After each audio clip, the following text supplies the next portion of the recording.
اعوذ باللہ من الشیطان الرجیم بسم اللہ الرحمن الرحیم۔ آج آپ کا ٹاپک ہے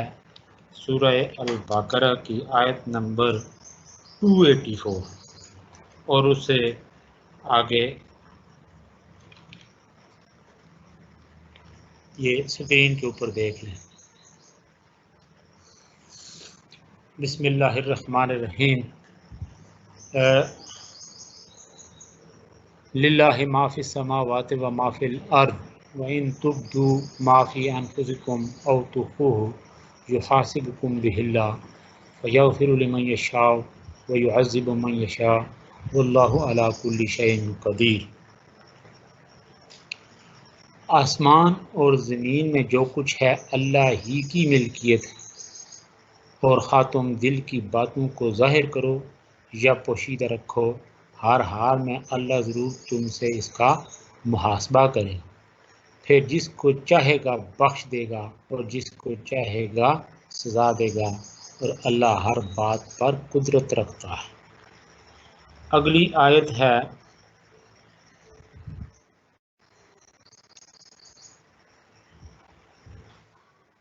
آمن الرسول بما انزل الیہ من ربہ والمؤمنون کل آمن باللہ وملائکتہ وکتبہ ورسلہ لا نفرق بین احد من رسلہ وقالوا سمعنا واطعنا غفرانک ربنا والیک المصیر۔ رسول ایمان لائے، یعنی اس چیز پر آمن الرسول، رسول ایمان لائے اس چیز پر جو اس کی طرف اللہ تعالیٰ کی جانب سے اترے، اور مومن بھی ایمان لائے، یہ سب اللہ تعالیٰ اور اس کے فرشتوں پر اور اس کی کتابوں پر اور اس کے رسولوں پر ایمان لائے۔ اس کے رسولوں میں سے کسی میں ہم تفریق نہیں کرتے، انہوں نے کہہ دیا کہ ہم نے سنا اور اطاعت کی، ہم تیری بخشش طلب کرتے ہیں اے ہمارے رب، اور ہمیں تیری ہی طرف لوٹنا ہے۔ یہ جتنی آیات ہم نے پڑھی ہیں، یعنی ابھی آیت نمبر 284 اور 285، آگے ایک آیت اور ہے، ٹھیک ہے نا، اس کو بھی ہم پڑھ کے تو پھر اس کے بعد ترجمہ کر کے پھر اس کے بعد یہ جتنا کچھ ہم نے پڑھا ہے نا، تو اس کا پھر اکٹھا ترجمہ کریں، یعنی آیت نمبر 284، 285 اور 286، یہ تین آیات، ان کا اکٹھا جو ہے نا پھر اس کی ان کی اکٹھی تشریح میں آیات کی روشنی میں کروں گا۔ تو پہلے یہ تینوں کا ترجمہ آپ جو ہے نا یہ سماعت کریں اور دیکھیں بھی ساتھ سلائیڈ کے اوپر۔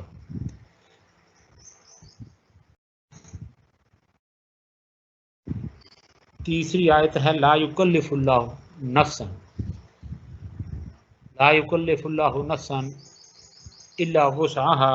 لها ما کسبت وعلیہا ما اکتسبت ربنا لا تؤاخذنا ان نسینا او اخطانا ربنا ولا تحمل علینا اصرا کما حملته علی الذین من قبلنا ربنا ولا تحملنا ما لا طاقة لنا به واعف عنا واغفر لنا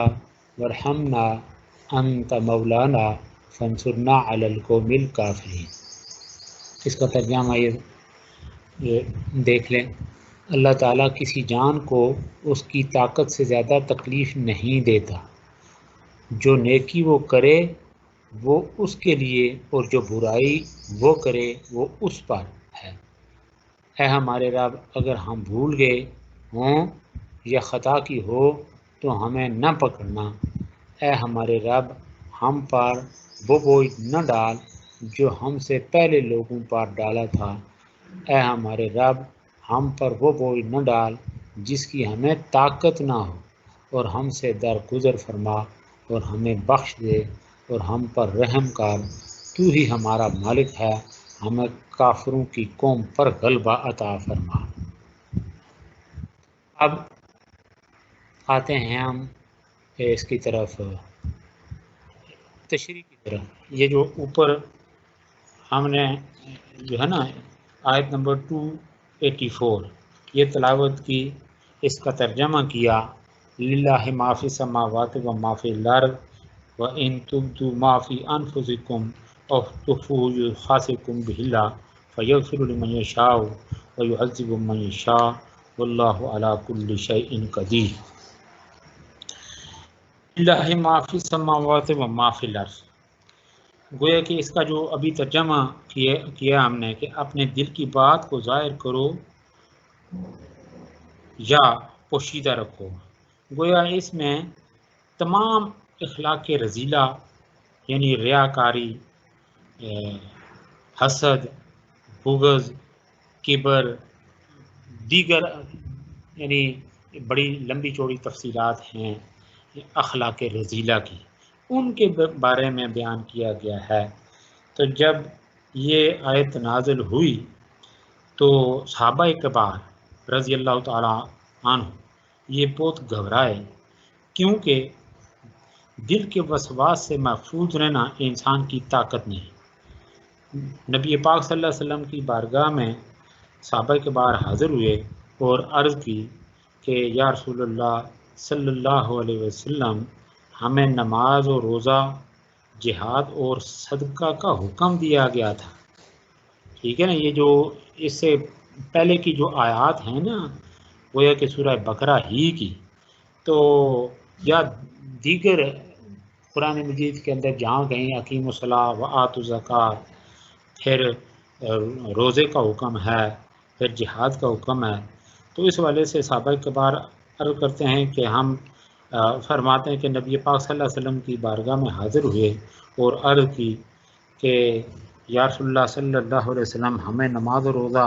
جہاد اور صدقہ کا حکم دیا گیا تھا اور ہم ان پر عمل پیرا ہیں، یعنی جو کچھ اللہ کی طرف سے حکم ہوا، آپ نے وہ حکم ہم تک پہنچایا، اس پر ہم عمل پیرا ہوئے، اس پر عمل کرتے ہیں۔ لیکن اب یہ آیت اتری ہے اور ہم اس کی تعمیل سے قاصر ہیں، آپ نے فرمایا کیا تم اہل کتاب کی طرح یہ کہنا چاہتے ہو کہ سمعنا و عصینا، کہ ہم نے سنا اور نہ مانا، عصینا یعنی ہم نے سنا اور نہ مانا یعنی نافرمانی کی، بلکہ آپ کو سمعنا و اطعنا کہنا چاہیے، یعنی سنا اور مان لی، یعنی سنا اور نہ مانا کی بجائے آپ کو کیا کرنا چاہیے، کیا کہنا چاہیے، سمعنا و اطعنا یعنی سنا اور مان لیا۔ جب صحابہ کبار رضی اللہ تعالیٰ عنہم اس کا اقرار کر چکے اور ان کی زبان پر یہ الفاظ جاری ہوئے، یعنی یہی سمعنا و اطعنا، تو حضور صلی اللہ علیہ وسلم پر یہ آیات ربنا و الیک المصیر، ربنا و الیک المصیر تک نازل ہوئی۔ یہ دیکھیں نا، یہ دوسری آیت کہ آمن الرسول بما انزل الیہ من ربہ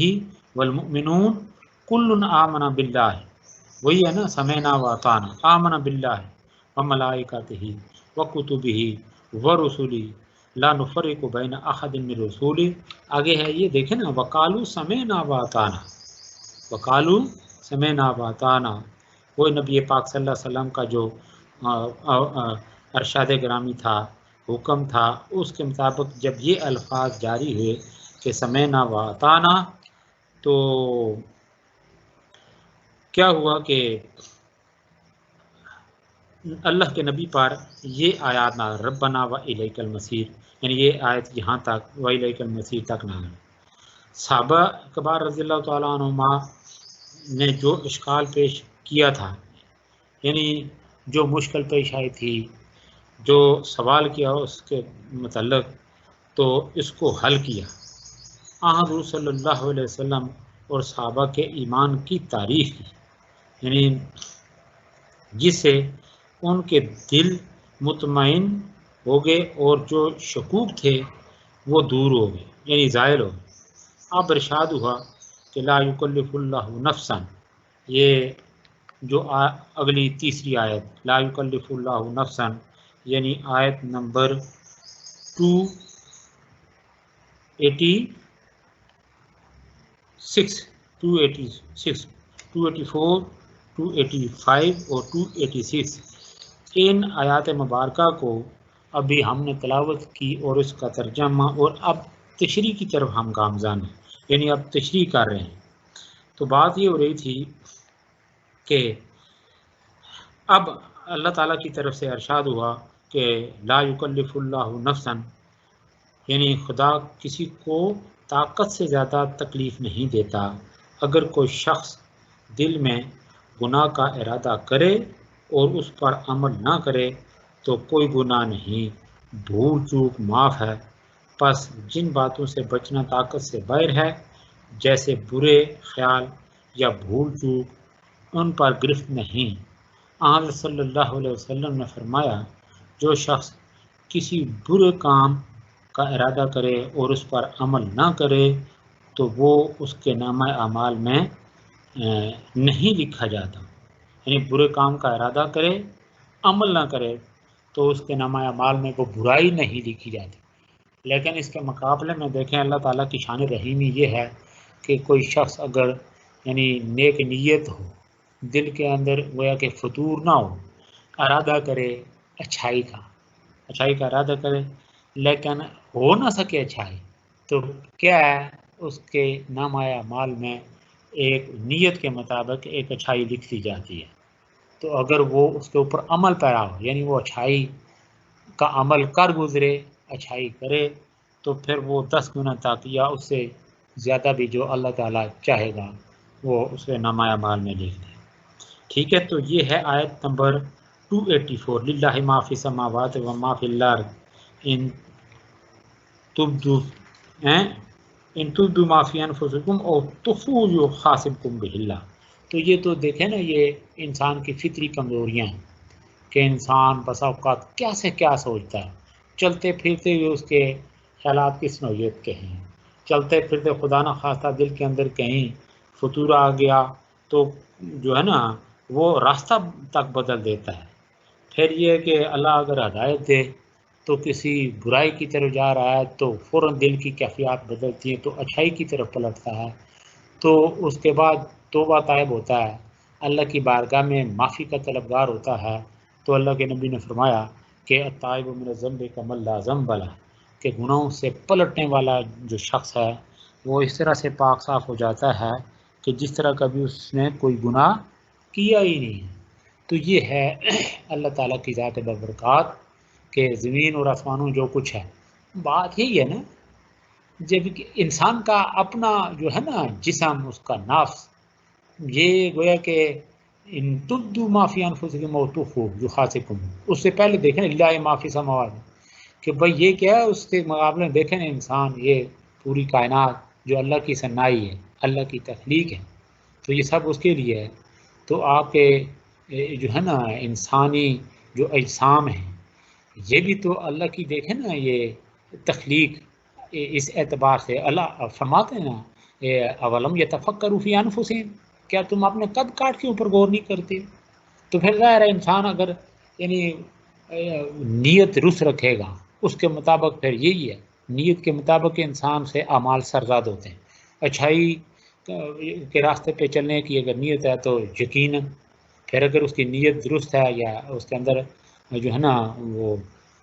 گڑبڑ نہیں ہے تو ظاہر ہے پھر جب کبھی اللہ کی طرف سے دیکھیں، جب مؤذن اذان دیتا ہے تو ظاہر ہے جس کا خیال اس طرف ہو، نیت اس طرف ہو کہ میں نے اس طرف بھی جانا ہے، مسجد کی طرف جانا ہے، یا جب اللہ اکبر کی آواز سنوں گا تو میں نے اللہ کی بارگاہ میں اپنی جبین نیاز اس کو جو ہے نا جھکانا اللہ کی بارگاہ میں، ٹھیک ہے، سر بسجود ہونا، تو دیکھیں یہ پھر نیت کے مطابق یہ میں نے ابھی بتایا کہ انسان کے اعمال سرزاد ہوتے ہیں۔ تو اب یہ ہے کہ پھر انسان کو گویا کہ حتی المقدور کوشش کرنی چاہیے کہ اللہ تعالیٰ کی فرمان برداری اور اطاعت میں اس کے شب و روز گزریں، پھر اللہ کے جو حکم ہیں ان کی پاسداری کرے، یعنی اوامر و نواہی کی پاسداری کرے، باقی انجام کا اس کا نتیجہ اللہ کی ذات پہ چھوڑ دے، ٹھیک ہے نا۔ تو اللہ پھر یہ دیکھیں انسان کو جب یہ نوازنا چاہے، دنیا میں یا آخرت میں، تو پھر وہ وہی بہتر جانتا ہے کہ کس حد تک وہ نوازے گا۔ اس لیے کہ جب ہم اللہ کی رضا کے لیے جب کبھی کوئی اچھا کام کرتے ہیں، مثلا اللہ کے نبی نے فرمایا کہ اللہ تعالیٰ فرماتے ہیں کہ الصوم لی وانا اجزا بہ یا اجزی بہ، کہ روزہ میرے لیے، میں اس کی خود جزا دوں گا یا خود اس کی جزا ہوں۔ تو پھر دیکھیں نا اس حوالے سے پھر اللہ انسان کو کیا دینا چاہتا ہے؟ تو بس یہی ہے، اللہ کی طرف سے تقاضا یہ ہے کہ اس کی حکموں کی پاسداری کی جائے، اوامر و نواہی کا خیال رکھا جائے۔ اگلی جو آیت ہے آیت نمبر 285،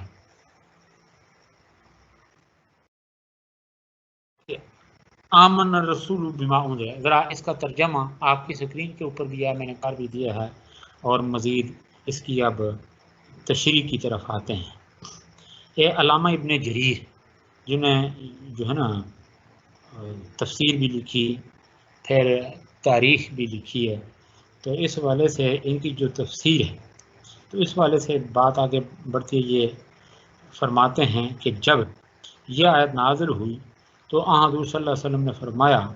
خدا پر ایمان لانا ہمارا حق ہے۔ آیت کا مفہوم یہ ہے کہ جو قرآن رسول اللہ صلی اللہ علیہ وسلم پر اتارا گیا ہے، رسول اور صحابہ اس پر ایمان رکھتے ہیں، اس پر کیا کرتے ہیں؟ ایمان رکھتے ہیں، یعنی پیغام حق کی صداقت پر ایمان لانے والے سب سے پہلے خود پیغمبر ہوتے ہیں، یعنی جس طرح نبی پاک صلی اللہ علیہ وسلم اس سے پہلے انبیاء علیہ السلام جو کتب یا صحیفے ان پہ نازل کیے گئے، ان کے اوپر خود ان کا ایمان بھی ہوتا ہے کہ یہ اللہ کی طرف سے ہیں، ٹھیک ہے نا۔ تو اسی طریقے سے نبی پاک صلی اللہ علیہ وسلم یعنی رسول، صحابہ، یعنی جو قرآن رسول اللہ صلی اللہ علیہ وسلم پر اتارا گیا، رسول اللہ صلی اللہ علیہ وسلم اور صحابہ اس پر ایمان رکھتے ہیں، یعنی پیغام حق کی صداقت پر ایمان لانے والے سب سے پہلے خود پیغمبر ہوتے ہیں۔ اہل ایمان بھی تسلیم کرتے ہیں، مگر انبیاء اور مومنین کے درجات ایمان میں بھی فرق پایا جاتا ہے، یعنی ایک نبی کا ایمان اور ایک اس کا جو آگے امتی ہے اس کے ایمان میں تو فرق ہے، ٹھیک ہے نا، اور یہ حقیقت ہے۔ ہر ایک کے ایمان کا مرتبہ اس کی حیثیت کے مناسبت سے ہوتا ہے، اس کی حیثیت کیا ہے۔ اللہ کا جو نبی ہے اس کا سب سے، اس لیے کہ انبیاء علیہ السلام وہ یہ چنیدہ ہستیاں ہوتی ہیں، یہ چنی ہوئی شخصیات ہیں، اور یہی وجہ کہ ان کے اندر جو بہادری ہوتی ہے، قوت، عزم، حوصلہ، توکل، ہمارا بھی اللہ کی راہ پہ توکل ہے، لیکن وہ جو انبیاء علیہ السلام جو توکل وہ ہمارا تو دیکھیں نا، جو نیک لوگ ہیں ان میں بھی دیکھیں نا پتہ نہیں ہم کس درجے پہ ہیں، لیکن جو صحابہ کبار ہیں آپ دیکھیں نا ان کا ایمان تو یہ تھا کہ سامنے ساری موت کو سامنے دیکھ رہے ہیں، اس کو گلے لگا رہے ہیں۔ آج بھی اہل ایمان ایسے ہیں، کوئی ایسی بات نہیں ہے، بلکہ آپ دیکھیں گے جتنی بھی ہمارے خاص طور پہ 65 کی جب ہم جہاد کی بات کرتے ہیں 65 کی وار میں، بلکہ ابھی یہ دیکھیں یہ سال 2 سال نہیں گزرے یہ واقعہ ہوا تھا، یہ انڈیا کی طرف سے ایئر اٹیک ہوا، تو پھر یہاں سے جو آنے والے جہازوں کا مقابلہ کرنے کے لیے یہاں سے یعنی جن جہازوں نے اڑان بھری ان کے جو پائلٹس ہیں ان کو بھی تو یہ نہیں نا پتہ تھا کہ ہم نے ان کو بالکل جو ہے نا دبوچ لینا ہے، ان کو جو نا گرا دینا ہے، جان سے مار دینا ہے، بلکہ اپنی جان کا بھی یعنی 50-50 رسک۔ تو اس حوالے سے بات یہ ہو رہی تھی کہ جس کا جتنا یقین ایمان ہوگا، ٹھیک ہے نا، جتنی جس کی حیثیت ہوگی، خاص طور پہ انبیاء علیہ السلام، یہ چونکہ براہ راست اللہ تعالیٰ کی طرف سے ان کے اوپر وحی نازل ہوتی ہے، ان کے معاملات اللہ تعالیٰ کے ساتھ براہ راست ہوتے ہیں، تو اس اعتبار سے انبیاء کے اور پھر ان کے ماننے والے پھر آگے ماں بعد جو لوگ ہوتے ہیں ان کے ایمان میں فرق ہوتا ہے۔ تو چنانچہ بات ہی ہو رہی تھی جی کہ انبیاء علیہ السلام یعنی انبیاء اور مومنین کے درجات ایمان میں بھی فرق پایا جاتا ہے، ہر ایک کے ایمان کا مرتبہ اس کی حیثیت کی مناسبت سے ہوتا ہے۔ اچھا آگے ہے جی آمن رسول بما انزل الیہ، کہ اس کا ترجمہ میں نے کر دیا، آگے ہے باللہ و ملائکہ، اللہ پر ایمان لانا یہ کیا ہے؟ اللہ پر ایمان لانا یہ ہے کہ اس کی ذات اور صفات دونوں کی تصدیق کی جائے۔ یہ جو آیت ابھی آپ کی اسکرین پہ ہے اس حوالے سے تشریح کی جا رہی ہے، ترجمہ آپ کے سامنے ہے، تشریح سن لیں۔ فرشتوں پر ایمان لانے کا مطلب یہ ہے کہ ان کی صحیح حیثیت کو تسلیم کیا جائے۔ صحیح حیثیت کیا ہے؟ کہ فرشتے اللہ کی نورانی مخلوق ہیں جن سے گناہ کا سرزد ہونا ممکن نہیں۔ مشرک قوموں کو زیادہ ٹھوکر فرشتوں سے لگی۔ مثلا قرآن مجید نے جو فرشتوں کے عقیدہ پر بار بار زور دیا ہے، قرآن مجید نے جو فرشتوں کے عقیدے پر بار بار زور دیا ہے، اس کا مقصد شرک کی ہر قسم کی تردید ہے۔ فرشتے گو نوری مخلوق ہیں، معصوم ہیں، لیکن خالق کائنات کے سامنے ایک عاجز و بے بس مخلوق ہے۔ اللہ کے ساتھ ان کی ذات یا صفات کو ملا دینا انتہائی حماقت ہے۔ یعنی میں نے کل شاید یا اس سے پہلے کہیں لیکچر میں نے آپ کو علم الاحکام کے حوالے سے، یعنی جو ہے نا علوم القرآن کے حوالے سے بات بتائی تھی، 4 جو گمراہ فرقے ہیں، مشرکین، منافقین، یہود اور نصارہ۔ تو شرک کے حوالے سے میں نے بات کی کہ اللہ کی ذات کے ساتھ، اللہ کی صفات کے ساتھ کسی کو ملانا، ٹھیک ہے نا، اللہ کے ساتھ فرشتوں کو یا کسی بھی اور مخلوق کو ملانا انتہائی کیا ہے؟ حماقت ہے، جسے شرک کہا جاتا ہے۔ تو میں نے وہاں پہ ڈیفائن کیا تھا کہ دیکھیں نا، وہ مشرکین جو تھے وہ بت پرست تو تھے ہی، ایک ان کا عجیب عقیدہ تھا کہ یہ جعلون للہ بنا ہے۔ یہاں پہ کافی میں نے باتیں کی، تو ہم آگے بڑھتے ہیں تاکہ ہمارا یہ جو ہے نا ٹاپک ادھورا نہ رہ جائے۔ تو آگے ہے جی ملائکہ ہی، یہ اللہ پر اور اس کے فرشتوں پر۔ آگے ہے وکتبی، آسمانی کتابوں پر، ہے نا، کل آمن باللہ وملائکتہ وکتبہ ورسلہ لا نفرق بین احد۔ تو یہاں پہ وکتبہ سے مراد کیا ہے؟ یعنی آسمانی کتابوں کے وکتبہ، آسمانی کتابوں کے بارے میں بھی یعنی بڑی افراط و تفریط پائی جاتی ہے۔ کسی قوم نے ان کے وجود ہی سے انکار کر دیا، بہت سی قوموں نے انہیں خود ساختہ قرار دیا، یعنی اللہ کی طرف سے نازل ہونے والی کتابوں کو، جنہیں چند انسانوں نے مل کر لکھ لیا۔ یعنی یہ کتب کے بارے میں بعض قوموں نے یعنی بڑی افراط و تفریط، بعض قوموں میں بڑی افراط و تفریط پائی جاتی ہے۔ کسی قوم نے ان کے وجود ہی سے انکار کر دیا، یعنی کس کے وجود سے؟ کتب کے وجود سے، کہ پھر بہت سی قوموں نے انہیں خود ساختہ قرار دیا۔ خود ساختہ کہ بھائی یہ اللہ کی طرف سے نہیں بلکہ کسی انسان کی یا چند انسانوں کی یہ ایک سائی کاوش ہے، خود ساختہ قرار دیا جنہیں چند انسانوں نے مل کر لکھ لیا۔ یہ عجیب قسمی ہے۔ تو ہمارا یہ دیکھیں نا، اس آیت کے مطابق عقیدہ کیا بنا کہ کل آمن باللہ، اللہ پر ایمان، وملائکتہ ہی وکتبہ ہی ورسلہ، اس کے کتابوں پر، یعنی جو آسمانی کتاب و صحائف، کتابیں اور صحائف، یہ کتب سماوی جو ہیں وہ کون کون سی؟ یعنی تورات، زبور، انجیل، ٹھیک ہے نا جی، اور یہ ہمارا قرآن مجید، یہ اللہ کی طرف سے۔ اس میں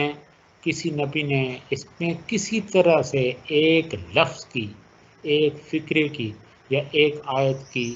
کوئی ان کی ذاتی اختراع نہیں ہے، ٹھیک ہے نا، کوئی یعنی خود ساختہ چیزیں نہیں ہیں، یہ من جانب اللہ ہے، ٹھیک ہے نا۔ قرآن مجید کے تعارف کے حوالے سے بھی آپ پڑھ چکے ہیں۔ تو اب یہ الگ بات ہے کہ قرآن مجید کے حوالے سے جس طرح میں نے بات کی تھی کہ قرآن مجید کو اللہ تعالیٰ نے اپنی مشیت کے مطابق اسے یعنی عالمگیر حیثیت عطا کرنی تھی، اللہ نے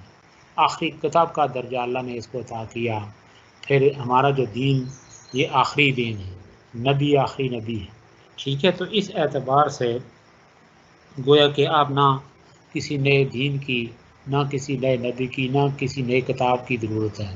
لیکن اس کے باوجود ایک مسلمان اس وقت تک مسلمان ہو ہی نہیں سکتا جب تک کہ اللہ کے حکم کے مطابق، یعنی قرآن میں جو تعلیمات ہیں ان کے مطابق کتب سابقہ کتب سماوی کے اوپر انسان ایک مسلمان کا ایمان نہ ہو تب تک وہ مسلمان نہیں ہو سکتا. ٹھیک ہے نا. یہ اس آیت مبارکہ جو آپ کے سامنے ہے اس کے مطابق، یا جہاں کہیں بھی اللہ تعالیٰ نے اس حوالے سے سابقہ کتب سماوی کے حوالے سے یا انبیاء علیہ السلام کے حوالے سے فرشتوں کے حوالے سے اللہ نے جو حکم دیا بس منو آن وہ تسلیم ہے. مسلمان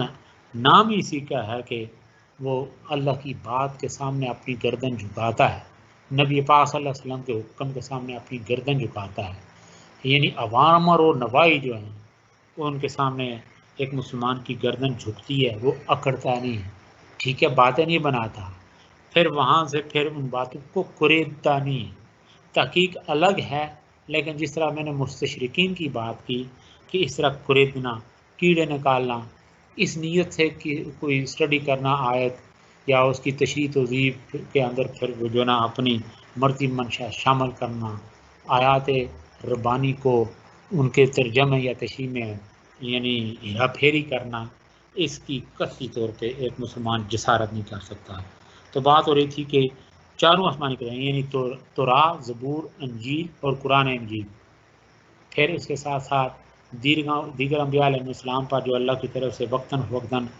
صحیفے نازل ہوتے رہے، ان پر بھی ہمارا ایمان، انبیاء علیہ السلام پر بھی ہمارا ایمان ہے.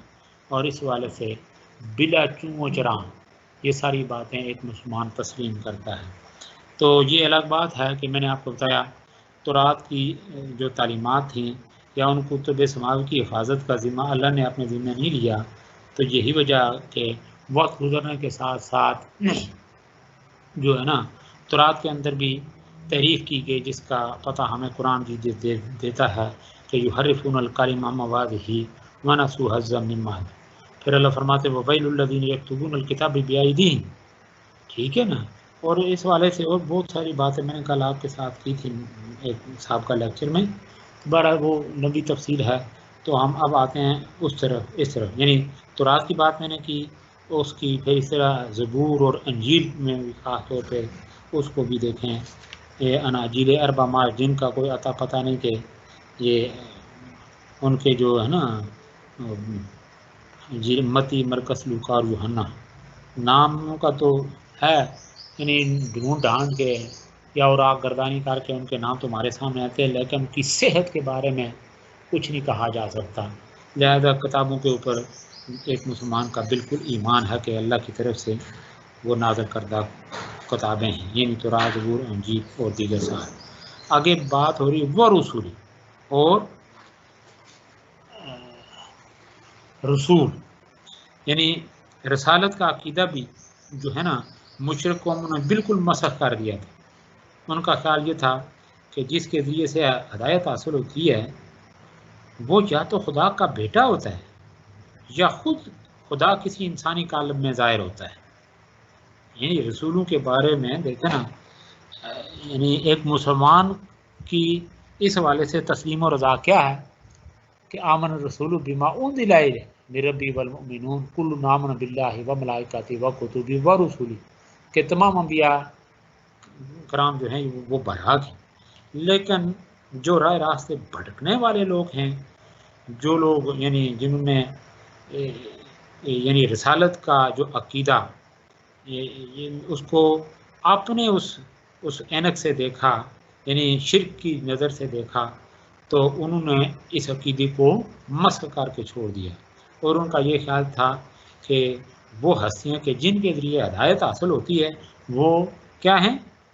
یا تو خدا کے بیٹے ہوتے ہیں، یا تو یعنی وہ ہدایت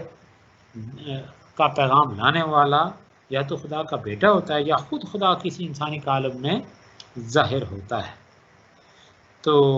قرآن حکیم نے بتایا کہ یہ انسان اور بشر ہی ہوتے ہیں. کون؟ انبیاء علیہ السلام. یعنی انبیاء علیہ السلام کی جو خصوصیات ہیں ان میں سے ایک خصوصیت یہ ہے کہ انبیاء علیہ السلام انسان ہی ہوتے ہیں، یعنی بشر ہوتے ہیں. اللہ فرماتے ہیں میرے خیال میں سورہ بنی اسرائیل میں کہ لئن فی الارض، کہ اگر زمین میں ملائکۃ یمشون مطمئنین لنزلنا علیہم ملک رسولا، کہ اگر زمین پر یعنی انسانوں کی بجائے فرشتے ہوتے تو پھر اللہ تعالیٰ یعنی انہی کی نو میں یہ سے کیا کرتے، کوئی تاکہ ان کو سمجھانے والا کوئی فرشتہ ہی ہو، تو کوئی فرشتہ ہی اللہ تعالیٰ یعنی ہادی اور رہنما بنا کر بھیجتا، لیکن چونکہ زمین پر انسان رہتے بستے ہیں، ان کی ہدایت کے لیے اللہ نے، اور اللہ کی اسی کے اندر حکمت اور مصلحت ہے انسانی، اس لیے کہ ایک انسان ہی دوسرے انسان کو یہ فطری لحاظ سے آپ دیکھیں زیادہ سمجھا سکتا ہے، راہ راست پہ لا سکتا ہے۔ تو بہرحال بات یہ ہوئی تھی کہ قرآن کریم اس والے سے ہماری کیا رہنمائی کرتا ہے کہ رسول جو ہیں، ٹھیک ہے، جن پر اللہ تعالیٰ کی طرف سے وحی نازل ہوتی ہے، ٹھیک ہے نا، یہ بشر ہی ہوتے ہیں، ٹھیک ہے، انسان ہوتے ہیں جن پر اللہ تعالیٰ کی طرف سے وحی نازل ہوتی ہے۔ سلسلہ وحی کو ماننا بھی گویا اوتار کے عقیدے پر ضرب لگاتا ہے، یعنی سلسلہ وحی کہ رسول جو ہیں یہ ایک تو یہ ہے کہ انسان ہوتے ہیں، بشر ہوتے ہیں، ان پر اللہ تعالیٰ کی طرف سے وحی نازل ہوتی ہے۔ جب وحی کی بات کرتے ہیں تو اوتار کے عقیدے پر کیا ضرب پڑتی ہے، یعنی اس عقیدے کو یہ کاٹتا ہے، ضرب لگاتا ہے، اس کی نفی کرتا ہے، ٹھیک ہے نا، کہ اللہ تعالیٰ کے یہ شایان ہی نہیں، ما ینبغی للرحمن ان یتخذ ولدا، کہ اس کی آگے کوئی اراد ہو۔ آپ یعنی مختصر طور پہ سورہ اخلاص پڑھتے ہیں نا، قل هو اللہ احد اللہ الصمد لم یلد ولم یولد ولم یکن لہ کفوا احد، ٹھیک ہے نا، تو اس کے برعکس یعنی جس کا کوئی یہ عقیدہ ہو کہ اللہ کی کوئی اولاد ہے، تو میں نے ابھی آیت کا ریفرنس دیا کہ ما ینبغی للرحمن ان یتخذ ولدا، کہ رحمان کے لیے یہ زیبا نہیں کہ اس کی کوئی اولاد، اس کے بھی بیٹے ہوں، ٹھیک ہے نا۔ اللہ احد، اللہ ایک ہے، اللہ الصمد بے نیاز ہے، لم یلد ولم یولد، نہ اس نے کسی کو جنا اور نہ اس سے کوئی جنا گیا، ولم یکن لہ کفوا احد، اور اس کا کوئی جو ہے نا ہمسر نہیں ہے، اس کی برابری کرنے والا کوئی نہیں۔ تو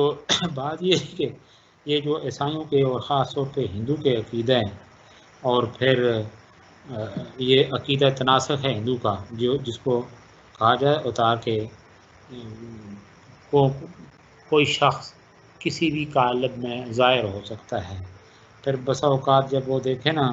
اپنے قد کاٹ سے یا کوئی عجیب وہ جو ہے نا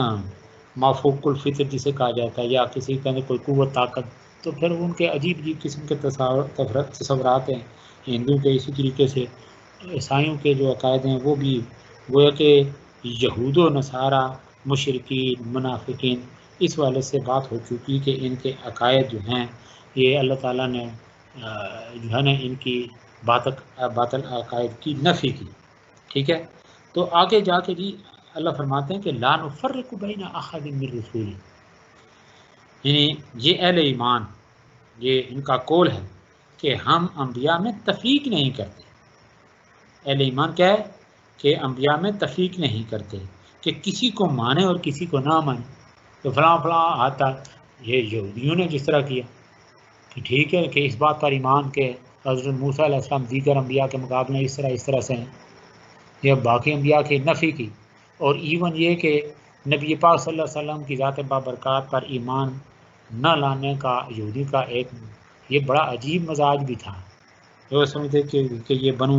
اسحاق سے نہیں ہیں، بنو اسماعیل سے ہیں، یعنی یہ بغض بھی تھا، یہ حسد تھا کہ ان کو بنو اسرائیل کو یا یہودیوں کو۔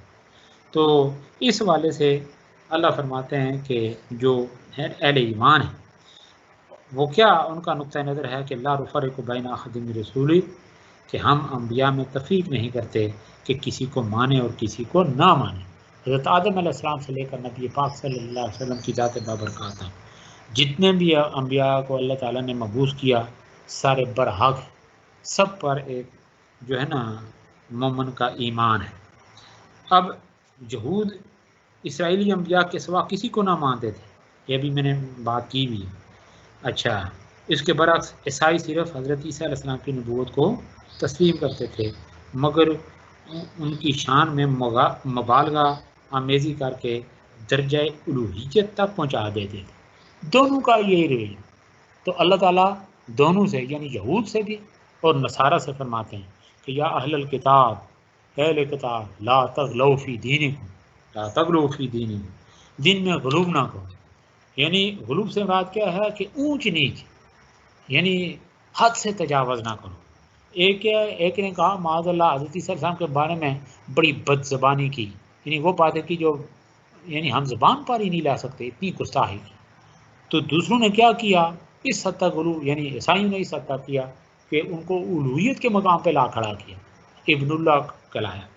تو بہرحال یہ ہے کہ یہ ہے افراد تفرید، لا نفرق بین احد من رسولی، اس طرح کی افراد تفرید کہ کسی کو مانے کسی کو یہ قطعا یہ کوئی دائرہ اسلام سے خارج ہونے والی یہ ساری باتیں ہیں، اور ایک مومن یہ بات کبھی کر ہی نہیں سکتا، بس اللہ اور اس کے رسول کے حکم کے سامنے میں نے جیسے بات کی سر تسلیم کرتا ہے۔ آخری آیت ہے آگے، آیت نمبر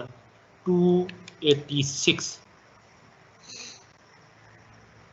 وقالوا سمعنا واطعنا غفرانک ربنا والیک المصیر۔ آگے ہے 280، لا یکلف اللہ نفسا،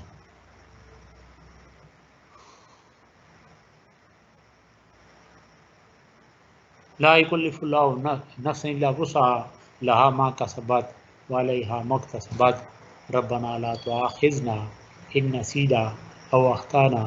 ربنا ولا تحمل علینا اصرا کما حملته علی الذین من قبلنا ربنا ولا تحملنا ما لا طاقة لنا به واعف عنا واغفر لنا وارحمنا انت مولانا فانصرنا علی القوم الکافرین۔ ترجمہ بھی آپ نے سماعت کیا، اب یہ دوبارہ دیکھ لیں، لیکن اب ہم نے اس طرف آنا کہ ترجمہ کے بعد اس کی تشریح کرنی ہے، تشریح کی طرف آنا ہے،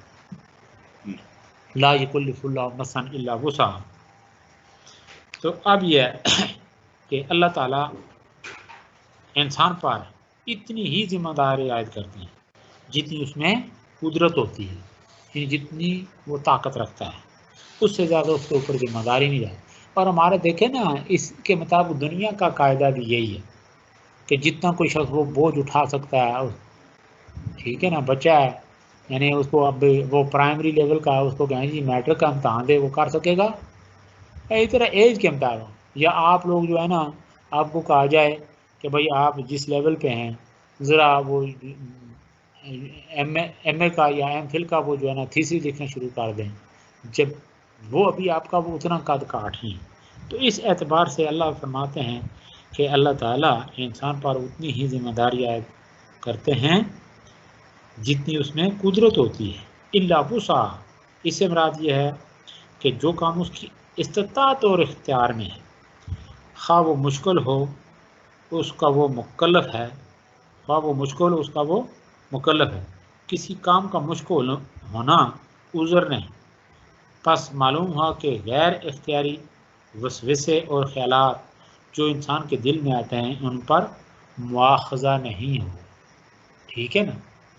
یعنی وہ بھی ابتدا میں جو ہم نے پڑھا نا، یہ آگے دیکھیں مزید اس کی وضاحت آ رہی ہے۔ اس والے سے حضرت ابو ہریرہ رضی اللہ تعالیٰ عنہ سے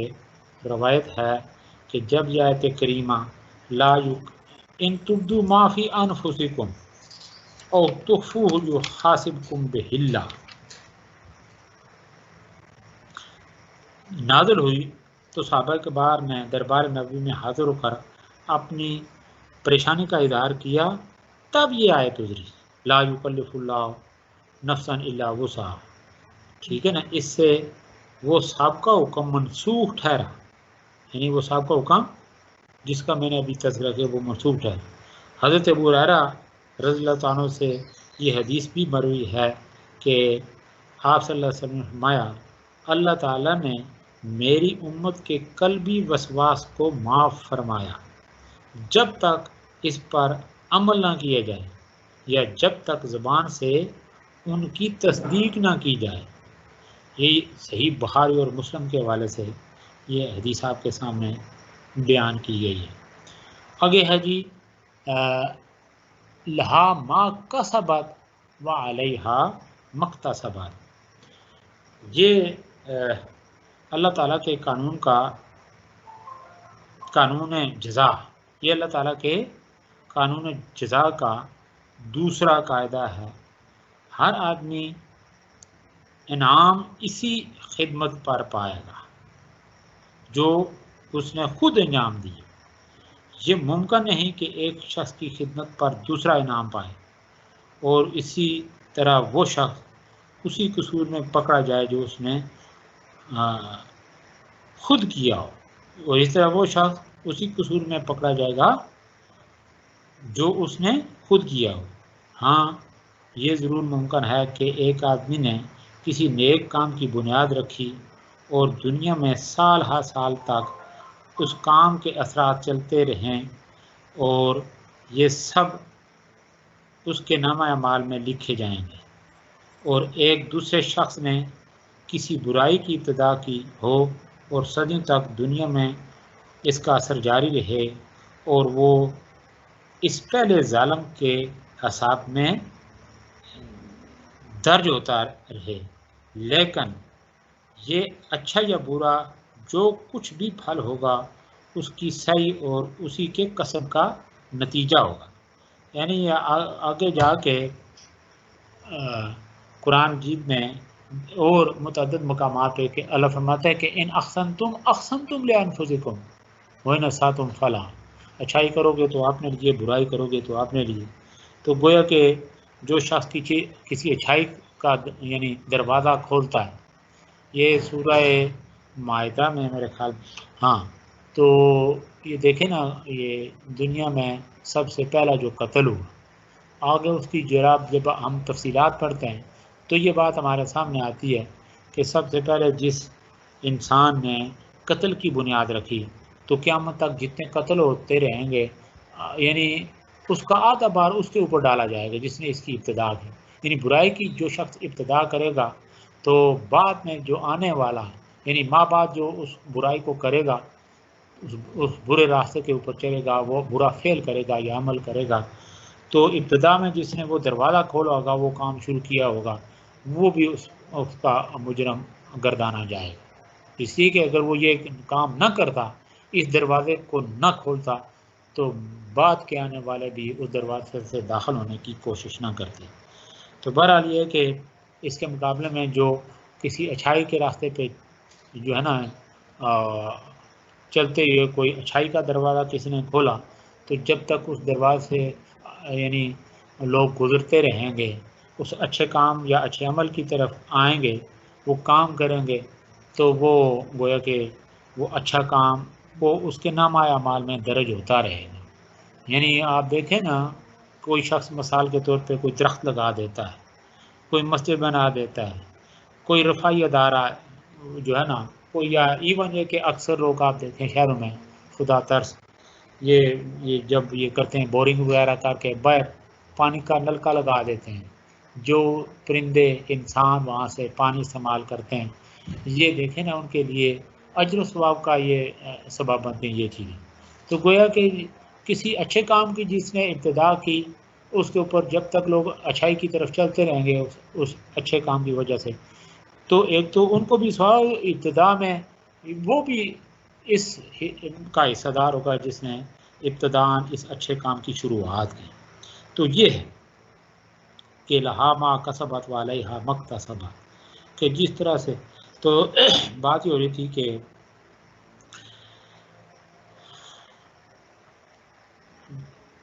کہ جو جس طرح سے کسب کرے گا، گویا کہ وہ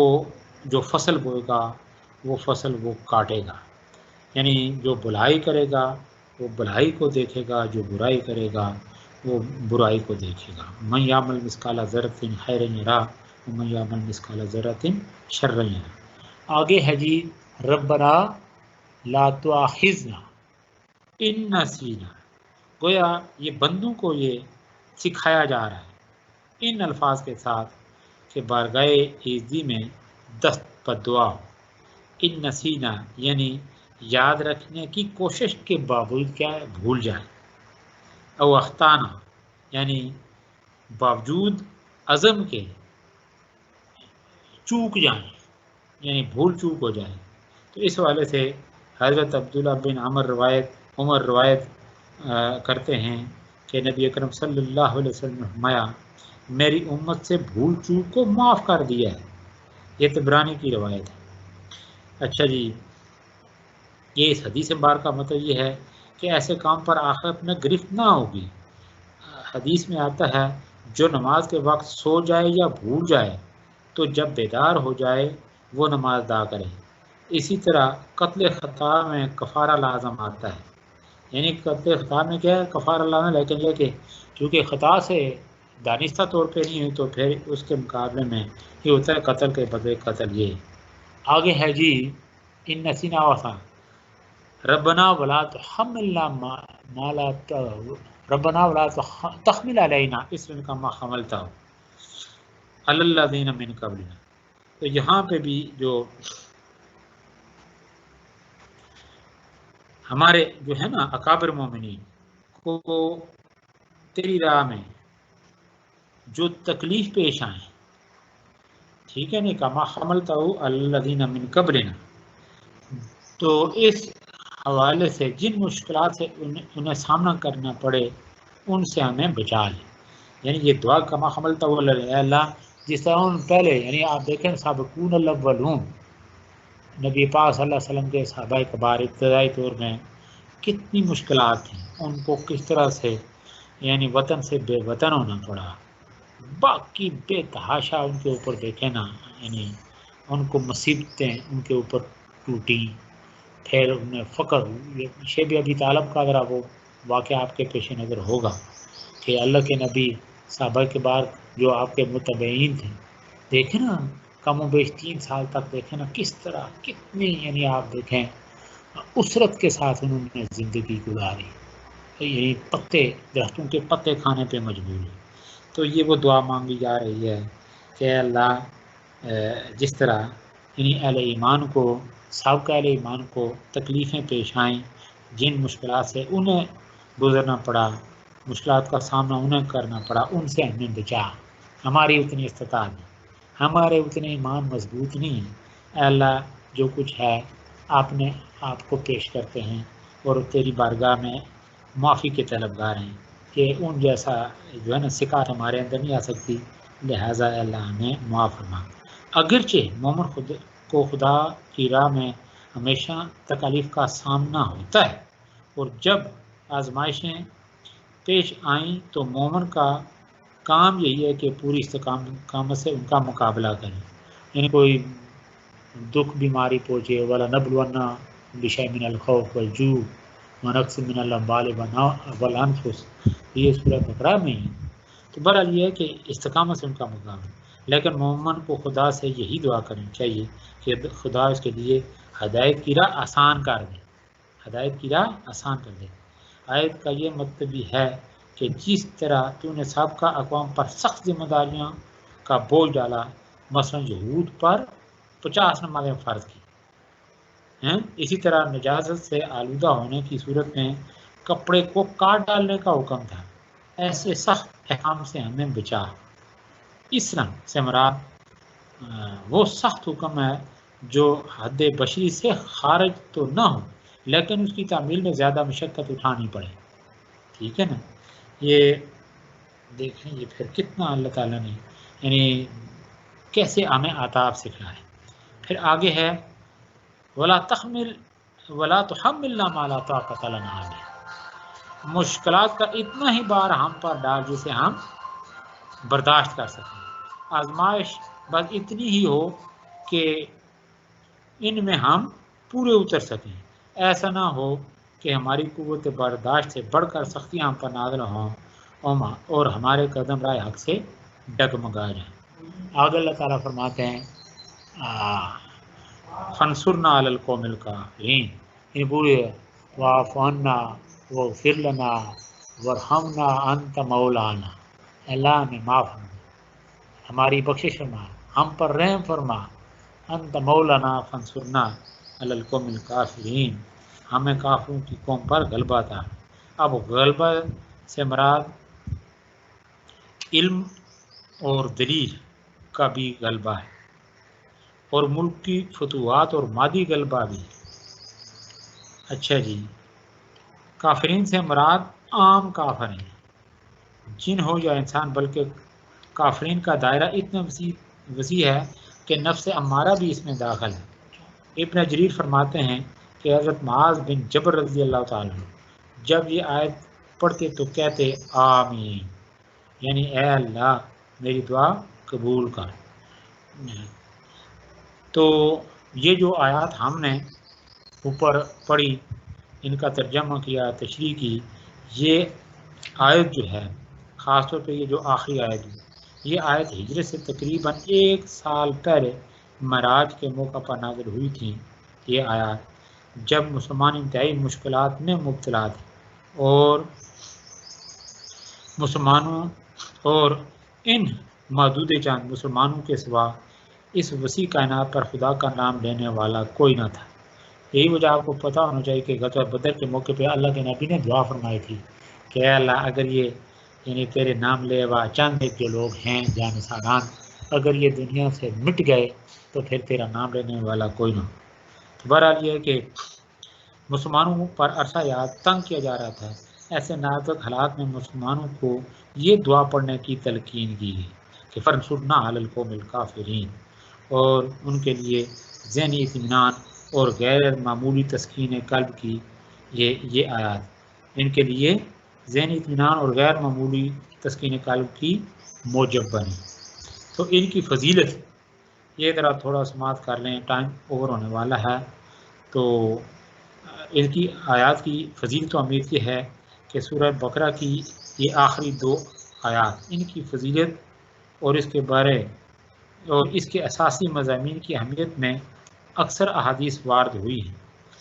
مثلا نبی کریم صلی اللہ علیہ وسلم نے فرمایا جو شخص کسی رات میں سورہ بقرہ کی آخری 2 آیتیں تلاوت کریں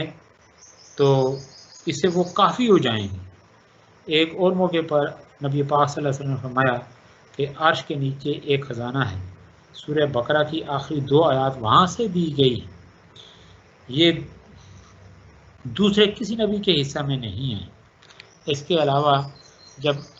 نبی کریم صلی اللہ علیہ وسلم معراج کے لیے تشریف لے گئے تو سدرۃ المنتہا کے قریب پہنچے، یہ 7ویں آسمان پر ہے۔ آپ کو وہاں 3 چیزیں عطا ہوئیں،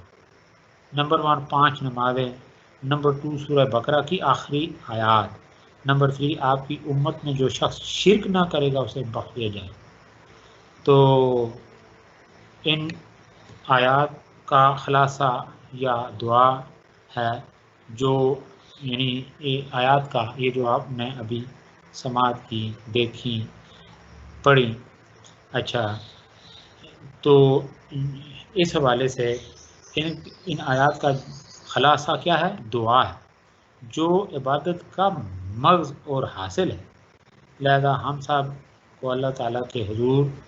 عجز و انکساری سے دعا کرنی چاہیے کہ اللہ ہم اپنی جانب سے حتی المقدور تیری اطاعت کی پوری صحیح کریں گے، لیکن ہماری طاقت محدود ہے، ہم سے بھول چوک ہو جائے تو درگزر فرمائے۔ اللہ تعالیٰ معاف فرمائے، اللہ ہم سب کا حامی ناصر ہو، اور یہ جو کچھ آپ نے دیکھا ہے، سنا ہے اور پڑھا ہے ساتھ ساتھ، اللہ اس پر عمل کرنے کی توفیق عطا فرمائے۔ جزاک اللہ۔